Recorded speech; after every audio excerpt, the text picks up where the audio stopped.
Welcome to Crime Hunter. That was a scene from American Crime Story, the assassination of Gianni Versace in 1997, when the fashion kingpin was gunned down by Andrew Cunanan, which, if you're living anywhere in Canada, has been very eerie to watch, given the alleged activities of accused serial killer Bruce McArthur. With me now is our legal eagle, Ed Prutschi from CrimLawCanada.com. Ed, have you seen anything like this before?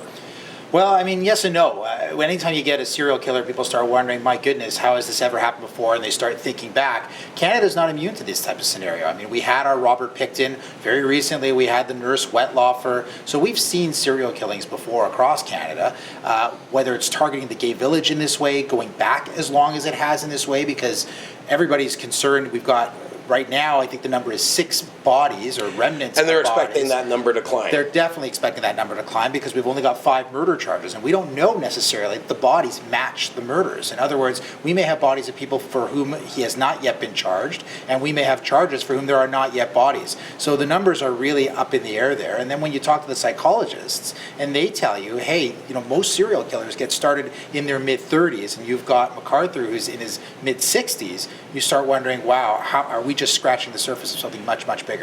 What's the court timeline for this look like?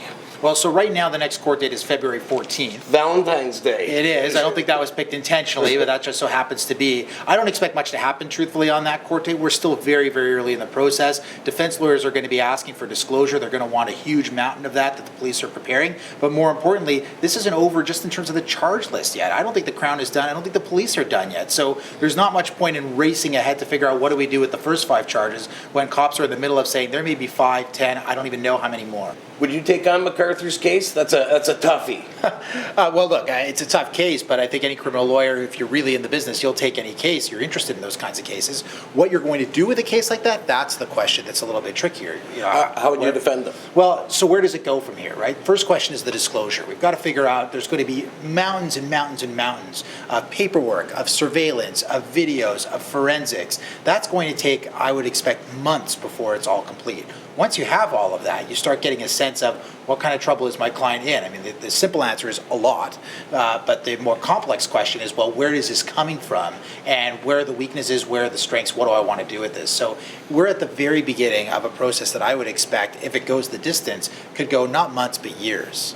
Well, the thing is, too, is that they also have an OPP territory, which covers rural Ontario. You've got hundreds of missing people, unidentified bodies, and that sort of thing. And McArthur, of course, was a traveling salesman, right, pushing hosiery around to small stores around the province. So that makes it, even more difficult.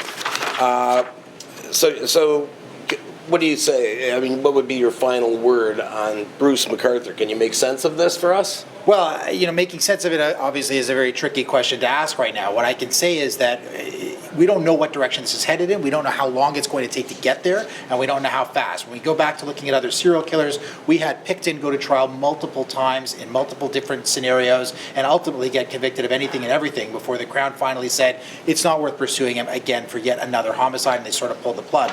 You look at Wettlaufer, and people thought it would go on for months and months, if not years. Very quickly, she reached the decision and said, you know what, I'm guilty of anything and everything, pled guilty, started serving her life sentence. McArthur could be either of those, or it could be something else entirely. The other biggie, Barry and Honey Sherman, now what cops are calling a double murder, it's garnered international attention. This is a big one, too, on the scale with McArthur, too, at the same time. What are your, is money buying what the answers the family wants? No, look, I don't think so. I mean, obviously, what makes this case unique, it's a home invasion, it appears, although police are telling us that there was no sign of forced entry. They're talking now about a sort of well-coordinated, well-planned professional hit, as it were. And what makes it scary in and of itself, but what makes it this massive international headline is you've got one of the most wealthy philanthropic families in Canadian history now dead in their home. So what does that mean? Does having that kind of money buy justice? The answer obviously is no. If it protected you, they wouldn't be dead in this circumstance. Then the question is, well, are police doing things differently because of who the Shermans knew and who the Shermans were? I actually don't think that, the answer to that I think is actually no. Yes, there are people putting pressure on the police, but we see that kind of pressure in cases all the time. I've done cases where the victims are homeless folks that nobody unfortunately was paying attention to. There was no family in the background. There were no friends to come around, but police spent thousands upon thousands upon thousands of hours and probably millions of dollars prosecuting those cases. They will do the same with the Shermans. Now, so I'll be watching more carefully. That's all. It's not a rich man, poor man scenario. I honestly don't think it is. I think, their role in society makes this more complicated because they touch so many people. It means the cops are going to have to speak to an enormous list. Their witness list is probably hundreds of people long. What the other thing was that, there's been some black eyes for Toronto police lately. Not pulling the trigger, so to speak, and I don't mean that in the bad way, on the serial killer in the village. Right. The Sherman thing coming out as, a murder-suicide. Is it? Isn't it?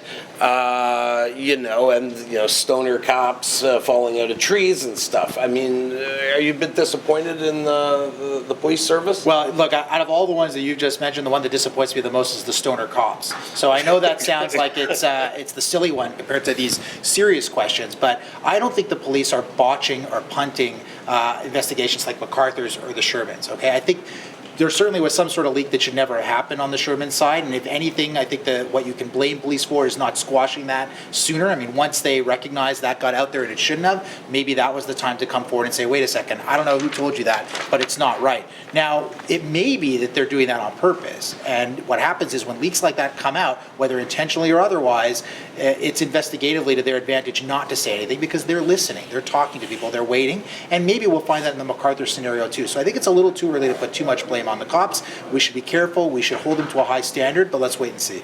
Terrific. Ed, thanks for coming by. Facebook or tweet us your opinions on these high-profile criminal cases.